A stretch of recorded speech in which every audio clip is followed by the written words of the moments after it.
ସୁପ୍ରଭାତମ୍। ଆଜିର ପଞ୍ଚାଙ୍ଗ ଓ ଅମୃତ ବଚନ। ଶୁଭ ସକାଳ। ଆଜି ଦିନର ପଞ୍ଚାଙ୍ଗ।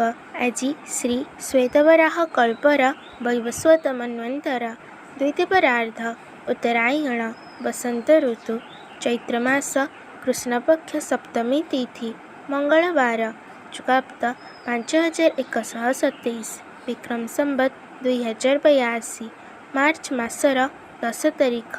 ଆଜି ଦିନଟି ସମସ୍ତଙ୍କ ପାଇଁ ମଙ୍ଗଳମୟ ହେଉ, ଈଶ୍ୱରଙ୍କ ନିକଟରେ ବିନମ୍ର ପ୍ରାର୍ଥନା।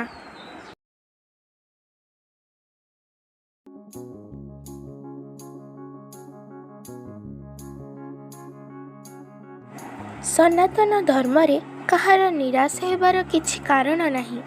ସେଥିରୁ ସମସ୍ତଙ୍କ ପାଇଁ ବ୍ୟବସ୍ଥା ରହିଛି।